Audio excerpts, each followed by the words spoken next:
The ancient Egyptians were known for their incredible building projects, their advanced knowledge of mathematics and astronomy, and their rather unfortunate habit of killing each other's pharaohs. But what were they using for money?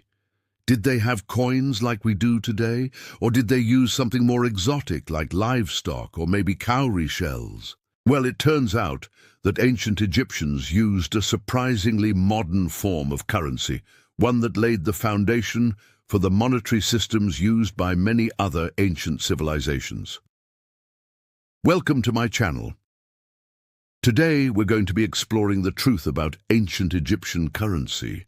The ancient Egyptians kept meticulous records of their wealth using a system of weights and measures. They used a unit called a deben, which was equal to about 2.2 pounds. This unit was subdivided into smaller units for more precise accounting. They also developed a standardized system of metal coins, which is pretty impressive considering that most other ancient civilizations didn't use coins until much later. But why did the ancient Egyptians start using coins? Well, as with most things in ancient Egypt, the answer can be found in their trade networks. The Egyptians traded extensively with other civilizations throughout the ancient world, including the Mesopotamians, the Canaanites, and the Nubians. In order to facilitate trade, they needed a standardized form of currency that could be easily exchanged between different regions.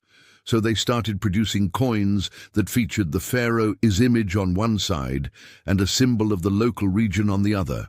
These coins were made from a variety of metals, including silver, gold, and bronze, and they circulated throughout the empire as a form of currency.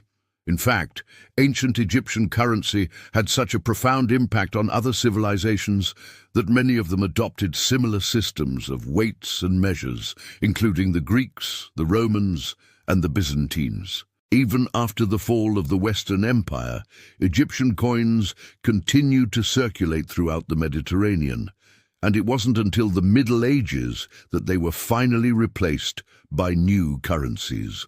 So what does all this tell us about ancient Egyptian society? Well, it tells us that they were highly organized and efficient, not only in their use of language, but also in their economic systems. It also tells us that they were open to trade and cultural exchange with other civilizations, which is perhaps not surprising given the pharaoh's reputation as a god-king. Finally, it tells us that they were innovative and adaptable, willing to adopt new ideas and systems as needed. So the next time you reach for your wallet, take a moment to appreciate the long and rich history of currency and the ancient Egyptians' role in its development. Love having you here. Don't forget to like and subscribe.